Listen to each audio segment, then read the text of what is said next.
This podcast provides a platform to discuss important questions and complex issues, challenge the status quo, and confront the boundaries of the establishment. I'm retired Police Chief Daniel Hahn. I went from being arrested at 16 to serving over 34 years in law enforcement. My goal is to keep you informed with news not being reported, voices not being heard, and the untold history of how we got here so that we can create a way forward. All right, so welcome to A Way Forward. My special guest is a local Sacramentan that I think a lot of people will know, Mr. Jahmal Miller.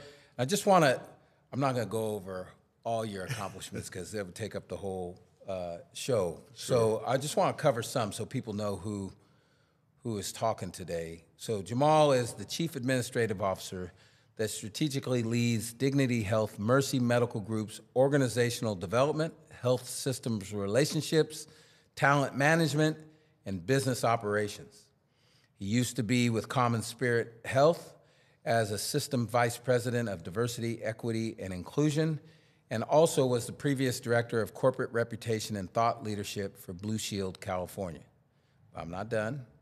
I think a really big position that you had, I think it might have been the first of its kind, correct me if I'm wrong, but sure you used to be the Deputy Director of the California Department of Public Health's Office of Health Equity, serving as the state's lead advisor on issues related to reducing health and mental health disparities and to achieving health equity for all Californians. And the biggest miracle of all, you're not a Sac High graduate, and you've still accomplished all those things.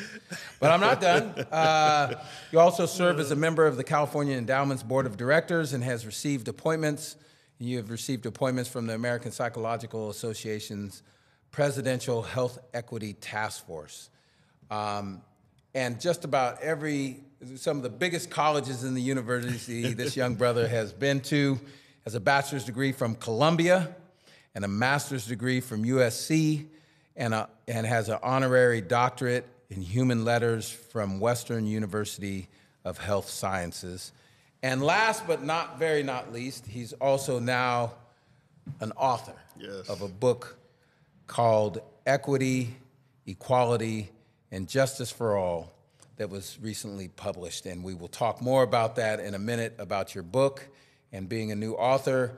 But I'd love for you to start out with a little bit about your upbringing and what were some of your biggest influences. And by all means, I don't want to make it seem like you've accomplished everything that you're going to accomplish, because I know you'll accomplish so much more, but you've accomplished a lot in your young life. So talk a little bit about your upbringing and who were the influential figures, because we never get somewhere by ourselves. So who were some of the biggest influences on you as a young kid growing up? I'll definitely share that, but first I just want to say thank you. Thank you for the opportunity to come on this platform. I've listened to a number of your interviews, and I think, in the airwaves of multimedia, you bring a different perspective, much needed perspective, and special emphasis on who we are in Sacramento is special. And the other bond that we share in common is, being natives of this community. So Absolutely. We have a unique story to share, and I'm glad that you opened up with that question, man. In addition to, whatever the accolades and accomplishments are, man, I could not have, done that without Bill and Yvonne Miller. My mom and my dad, they will celebrate 55 years of marriage in May. And I don't take it for granted. I'm so grateful for their lives, the impact that they've had on me and my brothers, family rooted in faith, and how they both arrived in Sacramento, because they're not natives of Sacramento, was really this common story that we know of folks who are out migrating from the South or the Midwest to flee to the West for opportunity. And my mother, who relocated here from her hometown of Mobile, Alabama, the family was prompted to move at that time because there was a major base closure, Brookley military base closed in the 60s, and a lot of African-American families were employed in Alabama there. So it's an opportunity to go elsewhere. So my mother's parents had the foresight and the vision to come west, and got stationed in the North Sacramento area, specifically McClellan. Like and many families have. Like many families. And they landed in Strawberry Manor community, and my mom enrolled at 15 at Nordy High School before it became like MLK Middle School. And then you got to be a little bit older to remember Nordy. Right, absolutely. You really do. So coinciding with that move was my dad. My dad was born in 47. Around that time, he had been finishing high school, maybe around 63, 64. And he enrolled in the Air Force. He was born and raised in Port Huron, Michigan, and he was eager to get out of there. Family was really poor. It was super duper cold, and he was ready to get out and make a living on his own. And ultimately, that landed him at Beale Air Force Base. So my parents had the occasion to be introduced at Macedonia at church in Del Paso Heights in Which like I think maybe they still 67. go to the same church, don't they? Well, we still have family ties. My brother Derek right. actually is on staff at Macedonia, so Amazing. we've always had a family tie to Macedonia. So they met in like 66, 67. And ultimately May 31st, 1969, man. So that's the origin of our family here. Awesome. And extended family, immediate family moved out over the years. And my brothers came along, and I came along in 76. And they just provided a foundation upon which we would be nurtured, again, in our faith and the social network of Sacramento. From that time till now, I literally say it raised us. So everything that you read there, Sacramento, in a good way, is partially responsible for that. And I can't tell the William Jahmal Miller story without starting, with that. So I'm grateful to open up with that. One more question about your parents, because probably I would imagine, especially where your mom grew up, but in your parents' generation, some of the things that you enjoy today, that I enjoy, that people of our generations or the generations that followed your parents were not open, definitely weren't readily available, and oftentimes probably weren't even possible for people in their generation. And the military offered a glimmer of hope that brought African-American families and other families west so they could work. So have you ever had the opportunity to talk to, especially your mom or your dad, really, but your mom in Alabama about some of the things that she experienced growing up? My guess is she might have even grown up in a segregated neighborhood. I don't know. Absolutely. So have you ever had the opportunity, and maybe what sticks out to you about those conversations about where we've come from those times? For sure, man. So my dad, being born in Port Huron, Michigan, but his dad was from Utica, Mississippi, and his mother was born in South Carolina. And as an infant, his mom, they all moved to Port Huron, Michigan. And my maternal great-great-grandfather, Zach Mims, who was born in 1842, was born a slave in Lawrence, South Carolina. So on both sides, respectively, the point that I'm making is obviously, we're rooted through the South and kind of found our ways from there. So conversations I've had, I'd ask a lot of questions of my mother, and definitely grew up in a segregated South. And the uniqueness of that was the emphasis on how in the South, we as African Americans did business together, whether it was black physicians, black dentists, other professionals like lawyers, teachers, predominantly black schools.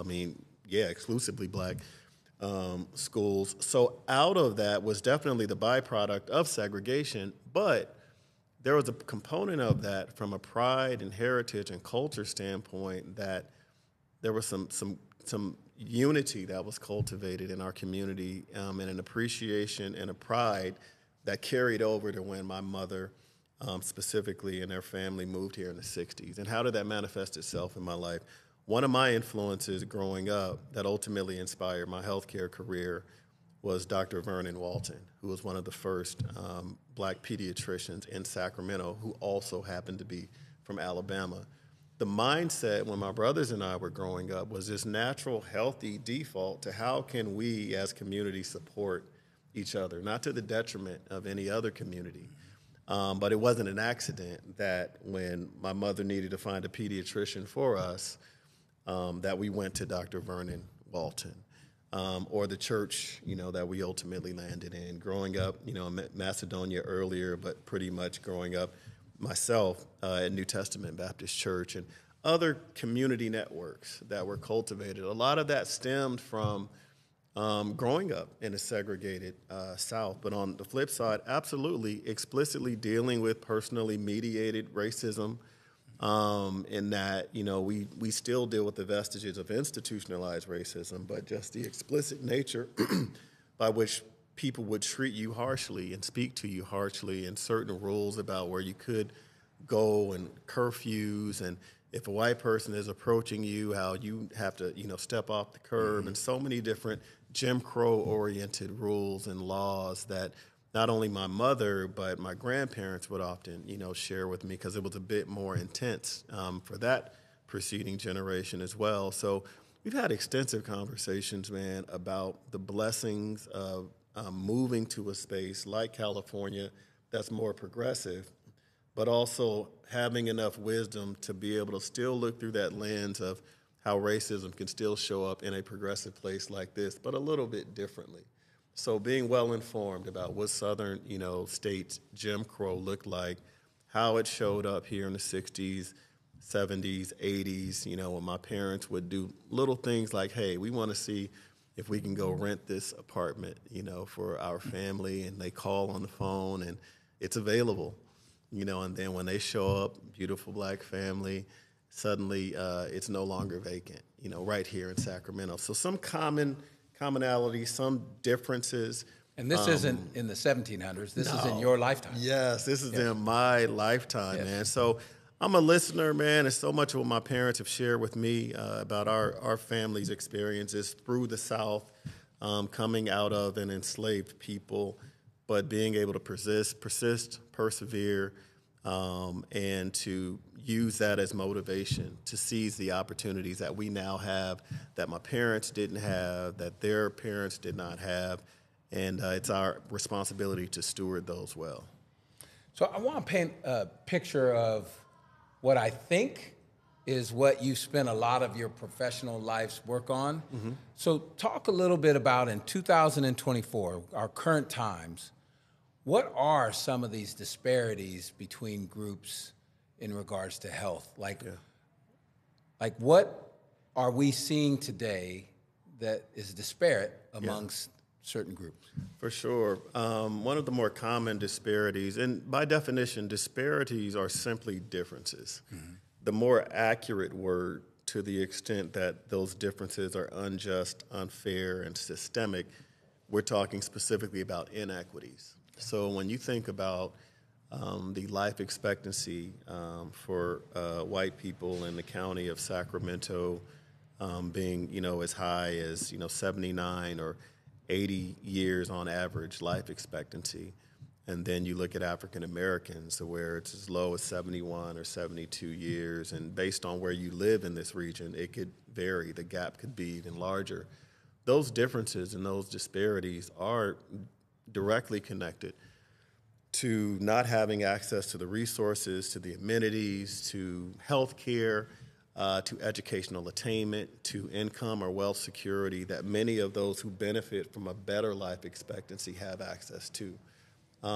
We call those the social determinants of health. So when we think about where we live, learn, work, play, and pray, if those resources and amenities associated with those areas aren't set up for optimal mental health, health and well-being for you and your family, it manifests itself in poor quality of life, shortened life expectancy. It's toxic, it's stressful, it's anxiety-producing, and by virtue of that, we internalize that, and it breeds the early onset of disease and early death. So let's delve into that one part, because I hear so much about why certain neighborhoods are impoverished with high crime. Mm-hmm. I want to talk about some of these end results, these inequities that you talked about. So regardless of even race at times, but if you grow up in a neighborhood that is impoverished, that has a lot of violent crime, has a a higher amount of crime in general, the things we see in impoverished communities all across our country. Right. Outside of maybe me getting shot or something if I'm involved in a violent incident, Yeah. I think what I hear you saying, and I've heard many people that are in this field say that also impacts your health even if you don't get shot. Explain how living in certain environments impacts your health in a negative way. Yeah. We live, learn, work, play, and pray in an ecosystem. And the extent to which, the traumas, the negative exposures, the stressors, the hardships, the extent to which that exists in your surroundings, no matter how strong you are to have been resilient and persistent to get through and or over those, there's still a tax and a toll that plays out on your mind and in your body, and dare I say in your spirit. From a biological and physiological standpoint, there's this thing called allostatic load or stress hormone. Your stress levels, cortisol levels, they increase. So it's like, say, when you're as a kid, that dog in Oak Park is chasing you and your friends. Happened many times. Yeah, and suddenly you get this burst of energy and you're faster than you've ever been. It's this fight or flight dynamic. Am I going to stay and deal with this dog, or am I just going to take off? And there's something from an adrenaline standpoint that happens in your body that serves as a defense mechanism for that moment. But as Black people, subjected to systemic, structural, and institutionalized racism in our ecosystem in so many ways, whether it's school, law enforcement, sometimes even in the faith community, or in so many different ways, financial institutions, when you experience that kind of those pressures, it affects your body, it affects your mind. So when those stress levels heighten, and not just for that healthy moment of a defense mechanism, you're just consistently operating, on edge at this heightened level of awareness that I've got to be better, I've got to run faster, I've got to work harder just to be seen as an equal or to overcome. We were told that a lot as kids. Right. And on one hand, yes, does it make us stronger? Does it make us perform better and at a higher level? Yes, on one instance. But why do we always have to be that phoenix that has to rise from the ash? There's this term called the black tax. So you've seen it, I've seen it in my career, we've experienced it. The hardship that we have to navigate through to be the first. Or just to be respected or to be seen as an equal. And as much as we succeed, we had to do so much more, and that so much more came at a cost. We're not complaining, but the reality of that is it takes a toll on us. So it compromises, again, our health and our mindset. Sometimes it can be traumatizing. So if we're not getting therapy, if we're not going to see the doctor, if we're not taking preemptive efforts and steps to maintain good health, our success in overcoming ultimately has, an adverse effect on us. But specifically to your question, cortisol, stress hormone levels, you experience discrimination, racism, that's how our body is internalizing it. If you look at the top 5 causes of death and you look at the comparative analyses by race, ethnicity, and or gender, and then you factor in location, it's a logical outcome. When you look at a Meadowview or a Del Paso Heights, some of these impoverished communities to where you can, you have a hypothesis on life expectancy in some of these communities because it's greater violence. The education in that community is not the greatest. Poverty levels are low. They may have limited to no access to good health care. They may have limited to no access to good, food, healthy food, nutrition options. So you put all of that on one person, on one community. It's the equivalent of me giving you a sack and dropping one brick in it at a time. As a byproduct, your biceps are going to get strong, but then I'm going to put one brick in there too many, and you will succumb to the pressure of being that strong man or that strong woman. And that's how health inequity looks, in our communities. So would I be correct, and this isn't just a Jahmal theory, this is science. This has been studied. This is not your opinion or some abstract kind of thing. This is science. This is based on objective criteria, extensive research, science, particularly within the public health framework.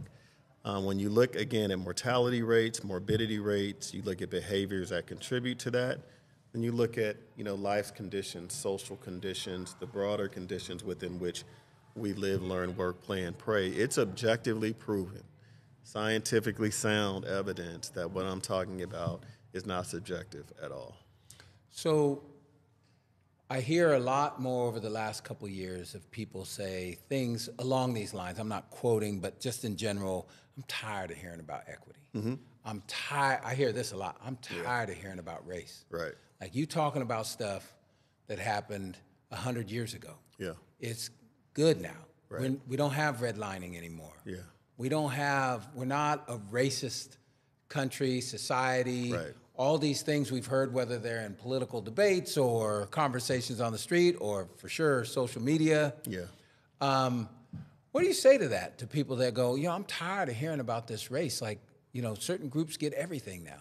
Yeah. And so you're talking about, now my health is impacted based on my history and my genetics and who I come from and their experiences. Mm-hmm. So now I'm still tired of hearing all this stuff. Right. What do you say to people that are feeling that way? Yeah, I listen with understanding. A lot of folks who have drawn that conclusion that they're tired of hearing about it are often those who don't understand what it's like to be vulnerable, to not, be on the receiving end of what inequities and unjust actions towards your community, what that's like. We lack a sense of empathy oftentimes in this community. But again, I can go to the numbers. When I look at, income security as a key social determinant of health, the reality today, based on a report that McKinsey and Company just produced on economic mobility for African Americans, the median wealth level for black families in the United States is $45,000. The median wealth level for white families right now is $285,000. It directly equates to something that you often talk about, the implications of redlining, to where in the 40s and 50s we know what happened as far as the lack of lending. So it's not just a long time ago and it's put in a nice box and a bow in the 40s and 50s. It's still impacting us today. Absolutely. The mortgage that the white family got in the 50s when the black family wasn't getting it to buy that home of $15,000 or $20,000, that home now is $500,000. When we look at the other kind of equity that we get in real estate and in our homes. So there's this inherent gap by way of laws, legislation, policies that allowed for racism and discrimination. So when you look at facts like that and you look at how that connects back to our health and our mental health, it's very, very real. And at the end of the day, the economic implications, the domestic security implications of inequities in society, you may not think that it affects you, and you may think that we've overcome and that we're post-racial, but we're not. There's a $300 million opportunity to our healthcare system annually due to health inequality in our healthcare delivery system. People are paying. Yes, so people are paying. The disparities that are experiencing. Absolutely. So when your premiums are going up for your health plan, if you happen to have commercially insured coverage through your employer, and you're wondering, for you and your relatively healthy family, what's driving up your rates? It's about $300 billion worth of inequities in the system for people who don't have access to coverage, states where Medicaid wasn't expanded because people didn't like Obamacare. The ripple effect of that is real. So if your taxes might be going up in some instances, or you're paying a bit more on retail in so many different ways, a lot of that is tied back to where inequities exist. So this willful, blindness that people want to take because the reality of racism makes them uncomfortable, it's a lost opportunity. And one thing that I always say is when you look at the definition of vulnerable communities, when you look at that definition, any of us, it could be our partner, spouse, friend, mother, father, grandparent, aunt, uncle, or us, any of us can be vulnerable at any time. Be that parent of an LGBT child that commits suicide because of, inequities and discrimination, that they've experienced. Be that sibling, of a child who has sickle cell, who doesn't have access in this community to getting the proper coverage and care that they need to go to the clinic to have their sickle cell treatments and therapy. Be that person that lives in a community that you lose your job and you don't have enough savings and you are white and you are now in a vulnerable state. So the point that I'm making is not only can any of us be vulnerable, but oftentimes it's not only about race, but the intersectional dynamics of where you live. You might be a woman, you might be a person of color, but when you put all of that together, when you put all of us together, any of us can be vulnerable, and either directly or indirectly. There's a social, moral, and ethical cost for sure, but there's definitely an economic cost. So I hear that, I meet people where they are, and I help educate them and help them objectively understand why this should be important. It works in many instances, and sometimes, you just got to keep it moving. Well, I want to ask you two questions and get to your book. Just this kind of constant high level of stress and where you live, would that also apply to, for example, one of the most challenging or vexing things of our time is the criminal justice system and the institution of prisons. Yeah. And so I would guess that I've never lived in a prison, but I've been to many, and that's got to be a pretty stressful, challenging place to live for 20, 30 years, however. So would I be accurate in saying that if, in your opinion, if you were thinking about the prison system, that these health issues need to be addressed in those settings too, just the same as in a neighborhood that might have a lot of violent crime, low education, those sort of things? Yes, the dose, the levels of inequity that exist in our prisons, it's much higher because oftentimes that's the invisible, population. Even though health care is provided, the intense nature, particularly of mental and behavioral illness, in our prisons, and the extent to which it's not being adequately treated, so that when most of those who are incarcerated return back to the general population, it's a transfer. We inherit that public health risk and cost because rehabilitation, in some way, shape, or form really didn't happen in that setting. So again, what happens is I call it an equity shift and more like a cost shift, because we're kicking the can down the road. Instead of focusing on prevention, primary care, we have this isolated group that can benefit from rehabilitation, being made well both physically and in their mind, so when they come back to society, they can be of value to their family, to their community, and society at large, but we don't do that. The money that we spend in our criminal justice system oftentimes goes to everything else but that. Right. So when they come out of the system, and it's far which most challenging. Of them do. Right, which most of them do. It's not a seamless transition, and again, it's not always about, punishing people. We have this mindset of just punishing people and not understanding that the more restorative approach, there's high value in that. These are folks that if they come back to society healthier, productive, good employees, these are taxpayers, folks who are taking care of their families, they want to do the right thing, and that's the best approach that we can take as a society. We have a downstream approach, like even in healthcare. Our focus has been, let's wait until folks get sick and they show up in the emergency room, or we need to address their illness way downstream. And the odds of saving that's the more expensive way of doing it. You've seen this in law enforcement. So what if we go upstream, focus on prevention? How can we help produce women, men, children who have been given a strong foundation upon which healthy beginnings can really happen? And it's a mind shift that we have to have.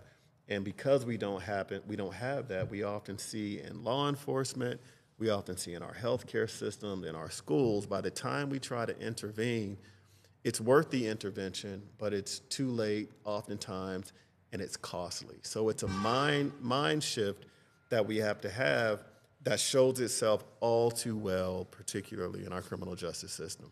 So if I hear you correctly, a lot of people are worried about, there's especially now with crime going up, we should just keep people in prison. Right. Because I think generally those folks are worried, the people that feel that way, and I imagine we all at times feel that way, like I'm a little scared of this guy that's been incarcerated for 26 years. Yeah. But what we're typically scared about is if this person comes out, are they going to harm me or my family, right? Are they going to commit more crimes? Are they going to, tax our system because they committed more crimes, theft, violence, whatever? Mm-hmm. But if I'm hearing you correctly, we should also be worried about the cost of their health. Yes. That's going to cost us in higher premiums, taxes, et cetera, if we don't, as you say, upstream while they're incarcerated or maybe even before they're incarcerated, be as concerned about their health, like internal health, mental health, as we are about their actions out in our neighborhood. Absolutely. I have a great example of that. When I was leading California's Office of Health Equity, we had this Health in All Policies team, and we worked closely with the California Department of Rehabilitations and Correction, or I might have the acronym backwards. But we had a food and nutrition project that we worked on, and our focus was this: how can we work with the Department of General Services that procures services, contracting services for vendors, for all departments, offices, and agencies in state government? So Department of General Services, CDCR, they work together on the kinds of food access that is distributed into our state prisons. So what my team found after extensive research, surveys, investigations, was that the contracts lent themselves to starchy food, sugary food, salty food, fatty foods that might have been a bit more affordable. So our recommendations from a policy change standpoint and from a budget change standpoint was, why don't we make more nutritional options available within our prisons? And not just because we want 5-star meals for those who are incarcerated. It wasn't that. It's knowing that your food and nutrition is going to affect your biology. You are what you eat. Your body. You are what you eat.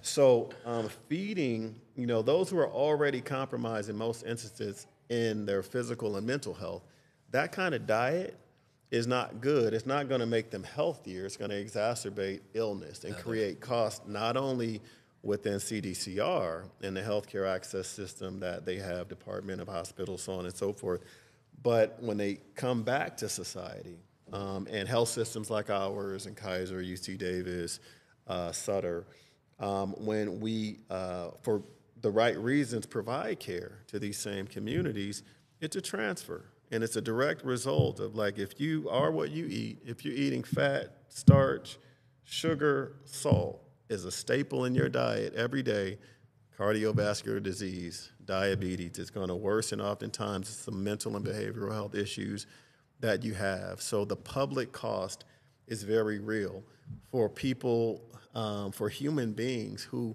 we should be loving on, who we should be supporting, not ostracizing. But if we make the proper investments to just change the dynamic, to change the narrative, to support opportunity versus paying the cost after the fact, I think that we can get to better outcomes. But we just got to re-engineer, and literally I call it have a heart transplant in some instances, because we lack a lot of empathy in society, and that's a great need that we have today. Which is why I love you being on here, because I don't think we talk enough about all these contributing factors, but probably more importantly that I would hope would get people's attention is the cost of those things to not just one segment of our society, but all of everyone. Our society. That's right. Which brings me to the last question I have on that. We just come through a time in the last few years that I've called it a few times like the perfect storm. We had social justice activities, protests, sometimes violent actions, not just in Sacramento, but throughout our country. At the same time, you overlay that with COVID, which was the worst health crisis, at least that I can think of in my lifetime. Absolutely. And probably for my parents' lifetime, That's till right. maybe 1918 or whenever that pandemic, or I could be using the wrong word. But it seems to me like I can recall the groups impacted the most for COVID was Hispanic and the Black community. Yeah. And I'm guessing, so I'm asking the expert. I'm not gonna guess, I'm gonna ask. Yeah.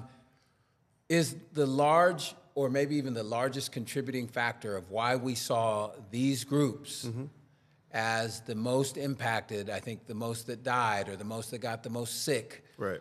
Is that because of the things you're talking about, these inequities that have existed in our society? Then when we have a health crisis, they are more greater impacted.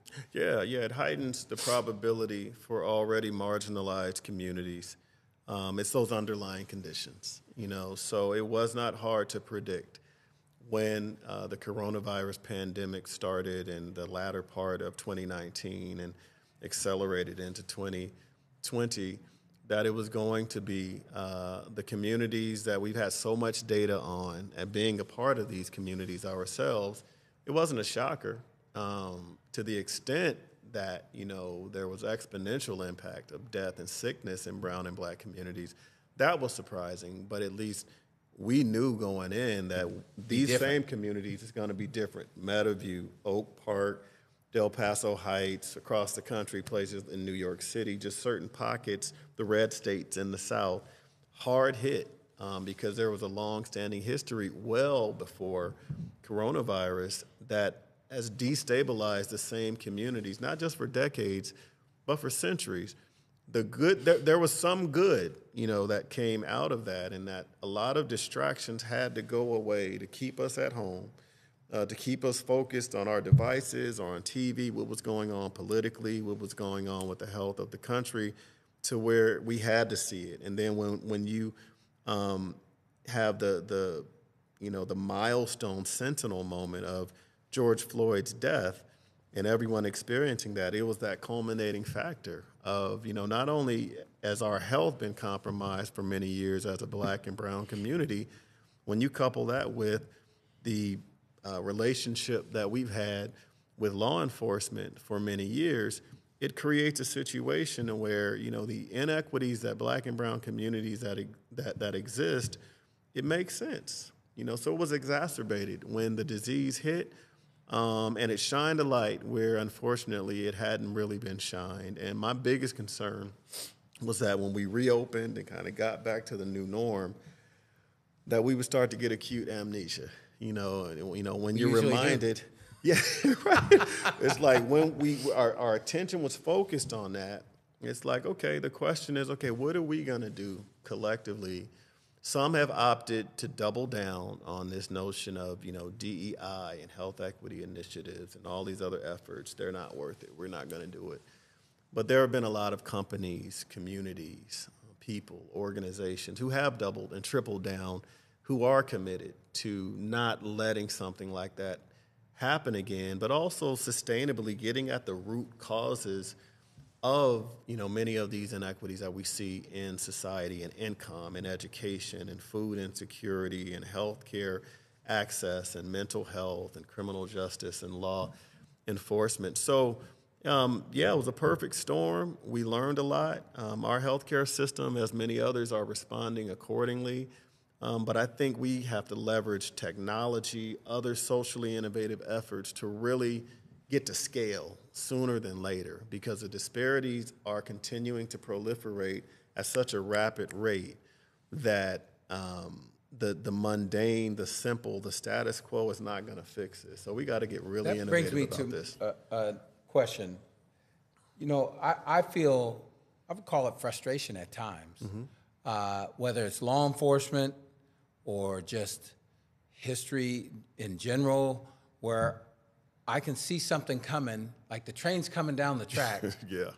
And it feels like we're either not doing anything or we're not doing as much as we could, and the train's coming and it runs us over. Right. So what you kind of just described is, I'm not surprised of what just happened for COVID and anything health related. How do you deal with what I would imagine at times is frustration, that we're not doing as much as we could, and then we watch some horrible things happen, and you're thinking, somebody, especially with your experience, says, we could have potentially prevented this, Yeah. or at least lessened the negative impact on this. How do you deal with that frustration? Because a lot of times with knowledge, you can see these things coming, and yet society's not moving, or the leaders aren't taking the action that they could be taking. Right. It's a couple of things.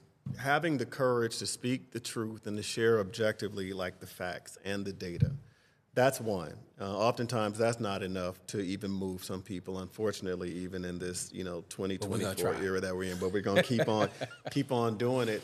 The other part is representation is so important, because power and privilege and the narrative that those who are power and privileged that they shape and that they put out, that's the dominant narrative. And it's not an accident when you look at Congress, the composition of Congress, which is about 72% white, well, in the Senate and the House, but only make up about 51 or 52% of the general population. So there's overrepresentation there. When you look at corporate boards, when you look at C-suites, when you look at chiefs of law enforcement or healthcare executives, to where we're as low as 2% representation, 3% representation, these are the folks who are leading the organization. So oftentimes when our voice is not there, it's because we're not represented.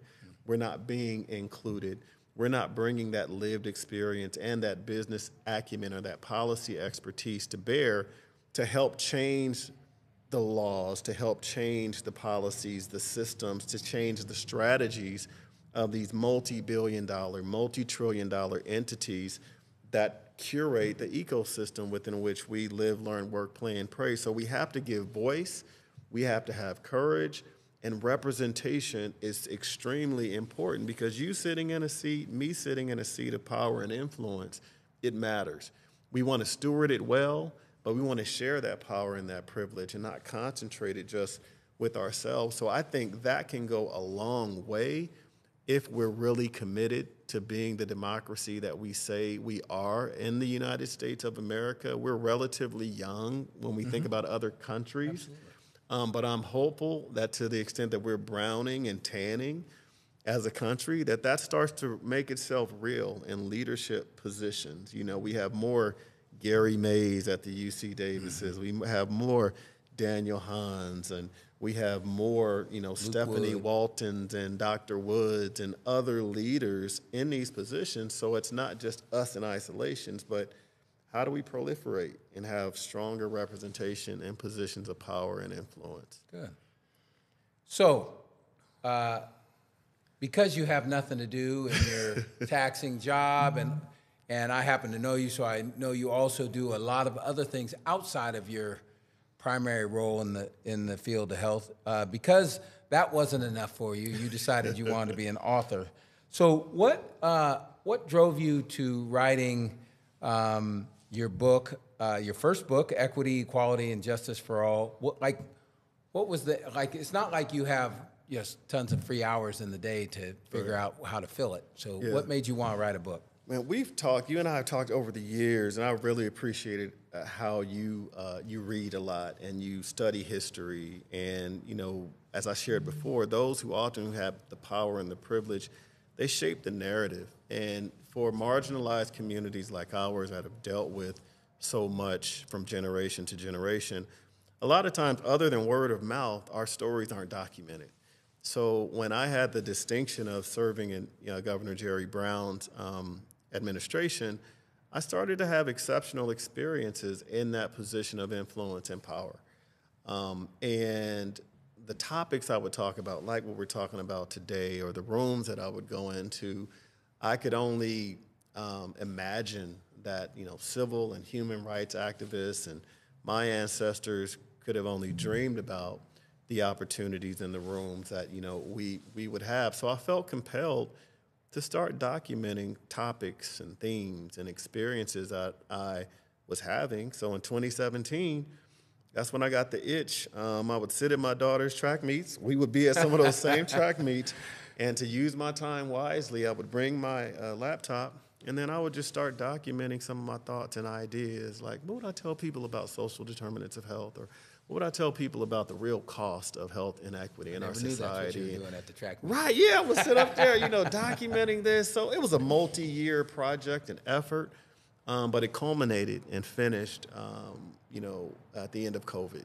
And I had the good fortune of getting a publisher. We worked through some of the details to editorialize it and to shape it up into what it is. And equity, equality, and justice for all was the end product. The tagline is Born to be an Advocate, and it is a memoir. But, as you can appreciate, it's not just about me. It's about how this town raised us, how mentors, influencers, experiences in our lives equipped us to do what we're doing, but also what's the impact that we can have on others, and how do we enlist, like with a call to action, with kind of a blueprint on how we can make a difference. And then the last thing I'll say is I had us in mind, as Black men in particular.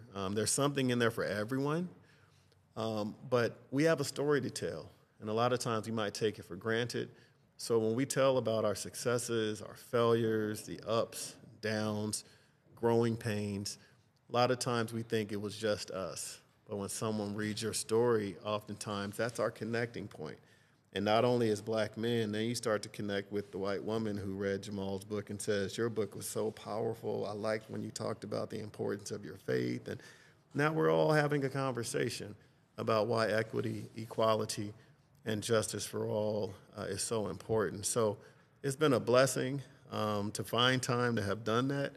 And I'm grateful for doors and opportunities that have been presented since publishing last spring. Absolutely. So where can somebody get your book? So we'll give a shout out to Underground Books. Oh, amen.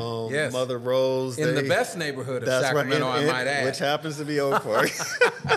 Underground Books, they carry it.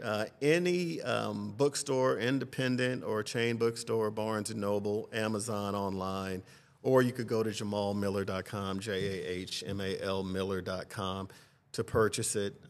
Had some purchases in Italy, India, and Greece. Not a bunch, but just when we were mapping the source of some of the purchases, it's pretty cool how the word can get out about the book. But I would encourage you, if you're in Sacramento, go to Underground Books and get Mother Rose. That's right. That's right. Well, I really hope, if you haven't already, that you get a chance to get your mom and dad on recording and tell their story, because there's nothing like hearing history from the mouth of somebody who lived it. Yeah. And I think a lot of times in our history books we lose, and we've seen throughout history how we kind of rewrite history or leave sections out. Right. And I just have always believed the best way to learn it is from the people who lived it. So you have parents that have definitely lived it. So I have, there's times where I get frustrated. There's definitely, when I was police chief, there would be many times when I would be frustrated about various things. But I still believe that the vast majority of people in our great country,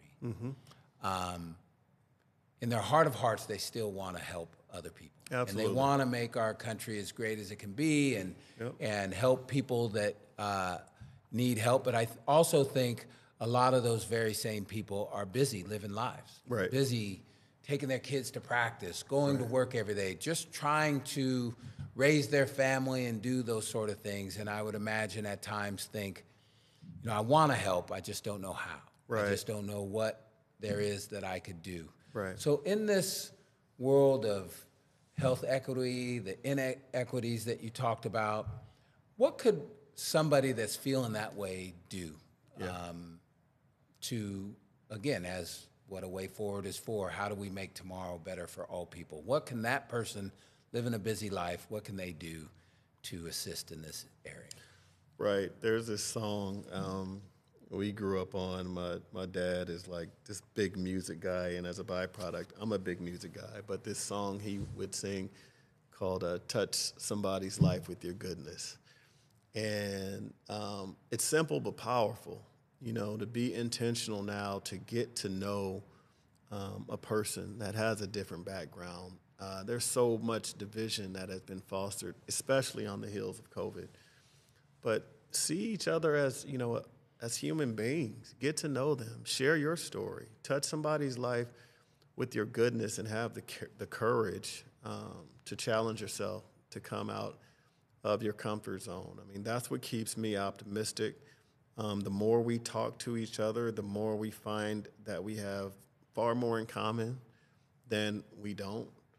And those who would feed and contribute to our division, they know that, because when we come together, we can do amazing and socially transformative things.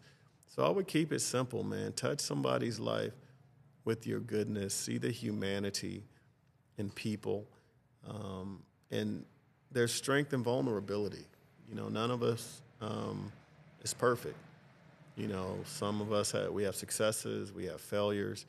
But when you tell your story, partly why I wrote the book is that you find that you weren't the only one, who dealt with that hardship or that death or that challenge.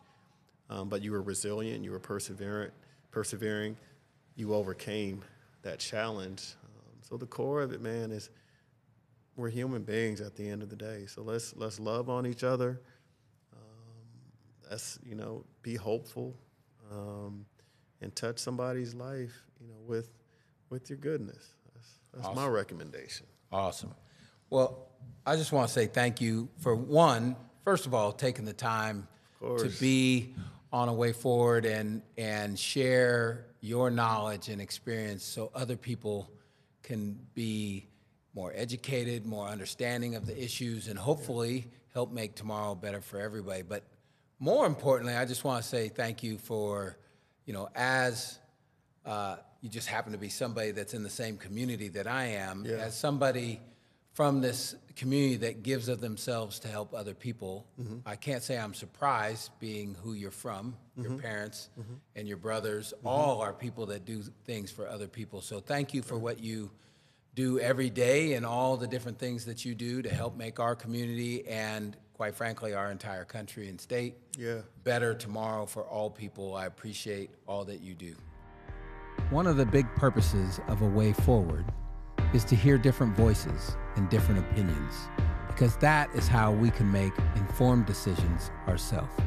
So if you are someone that would like to come on A Way Forward to express your opinion, go to chiefhahn.com/podcast. Chief, HAHN.com/podcast.